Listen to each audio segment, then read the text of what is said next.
I know that in me, I'm talking about that is in my flesh, dwells no good thing. I know that if I'm left all by myself, if you leave me in a room all by myself, I'm going to mess up the room. If you take everything out of the room and you put me in a room still all by myself, I'll still mess up the room. If you give me a job all by myself, without God and without His Word, just by myself, I'll mess up the job.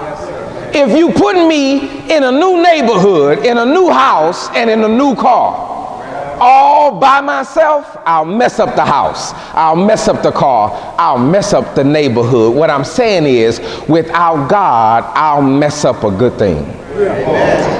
And you ever looked at somebody and you said to yourself, they didn't even realize how good they had it. You was in a sweet spot. Have anybody ever been in a sweet spot? You ever seen somebody arguing with their supervisor and you look back with the rest of your coworkers and say, he about to get fired. And what they arguing over is something carnal and fleshly. And you say to yourself, they about to mess up a good thing. Sure hate it. You can't do nothing about it. Do you know what sin does? Because we've all been contaminated with it. If you don't run to God, everything you love, I promise you, you'll mess it up. So he comes to a full confession in verse 18. I have realized that in me is nothing good. I need God. You understand? Worship is my medication. And what happens when you don't take your medication? Well, what did they say to the person in the street? No, he's off his. What do we say when church members start acting up? They ain't been to worship in a while. They're off their meds. I need the word of God so that I can treat you right. You can't treat your spouse right unless you get the word of God in you. You can't treat your enemies right unless you get the word of God in you. You don't know how to love right.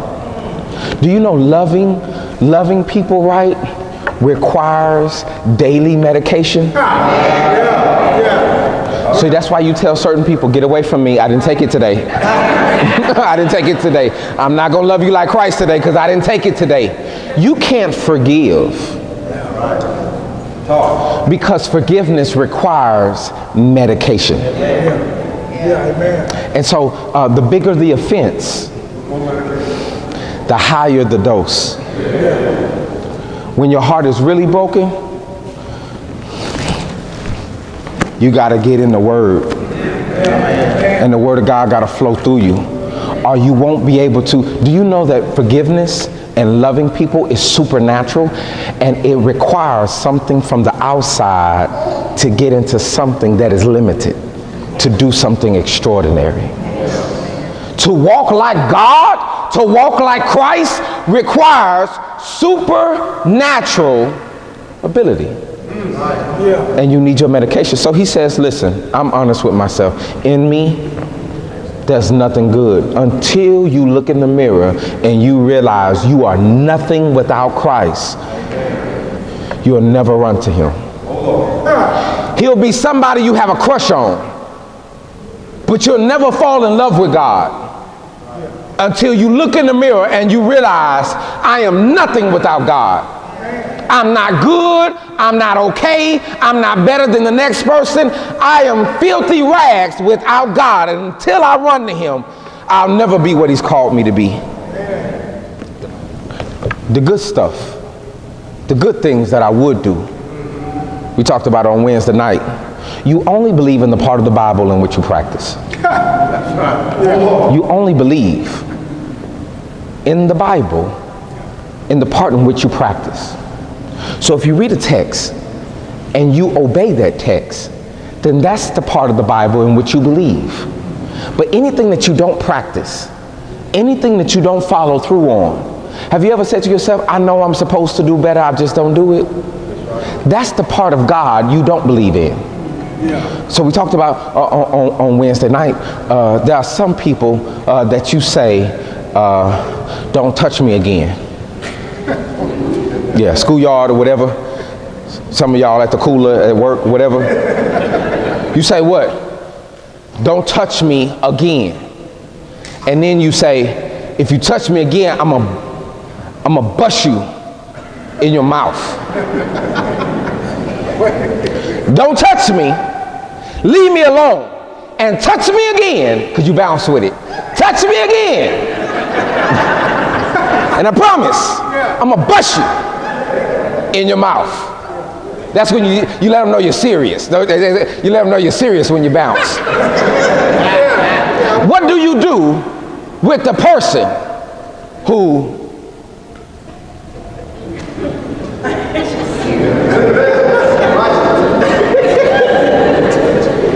the person who touches you is the person who doesn't believe you.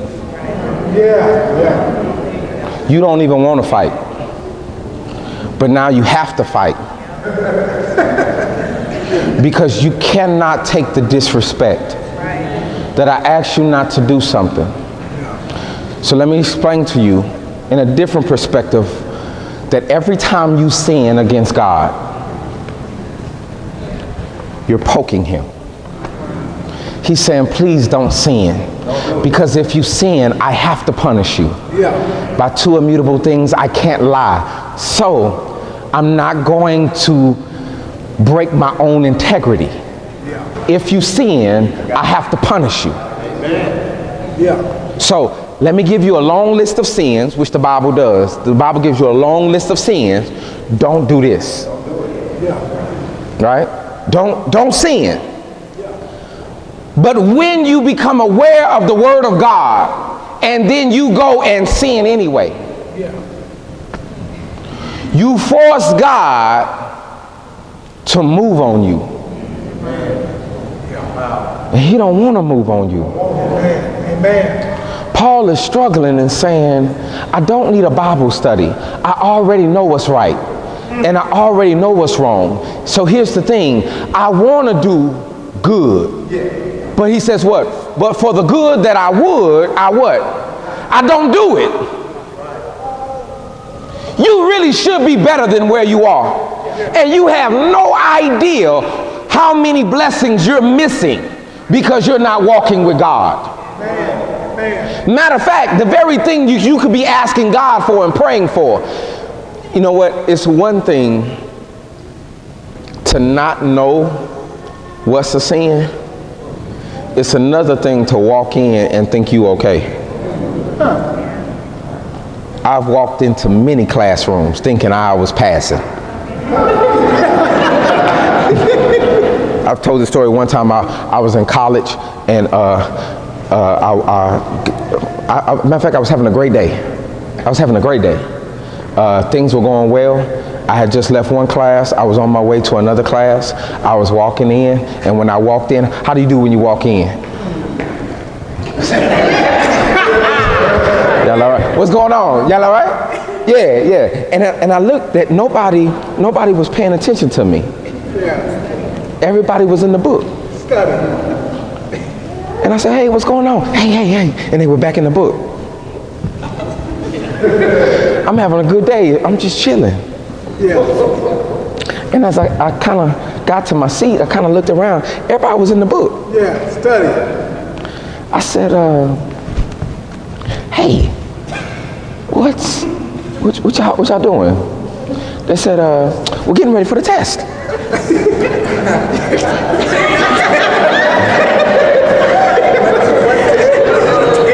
You talking about today? I said, yeah, we got a test today. I said, I had no idea he had a test today. I walked in thinking I was good. and I was oblivious. I'm not really good with God.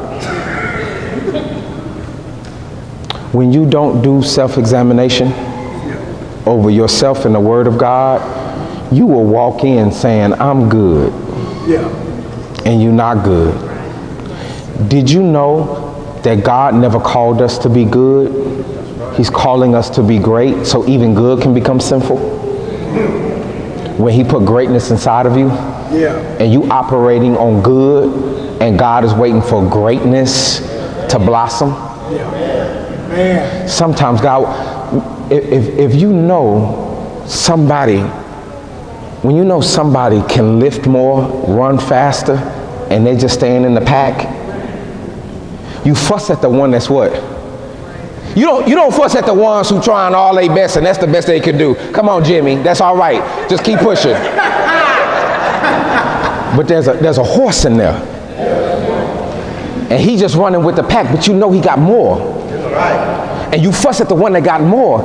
Some of you, you have so much more in you that God has put, but you're battling with yourself because the good that you would, the time that you would spend in the Word, the people that you're supposed to be ministering to, the people that you're supposed to be bringing to Christ, the people that you're supposed to be influencing, don't even know all the stuff that God has put in you, and you are actually living below your potential. You can be great at work and you can be poor in Christianity. And because you're successful in one area of your life, you think that, may have God blessed me so much in this area, but God is waiting for you to blossom in the other categories of your life. I didn't just call you to have a great business. I called you to have a great family. I called you to be a good Christian man. I called you to be a good Christian woman. I called you to be able to infect your environment. The reason why we get baptized and we become children of God is so that he can send you out into the world, and because I have an agent in that community that's going to infect that community with righteousness. Now, you let me know what community gets better because you moved into it. What apartment complex is now holding Bible studies because you moved in it?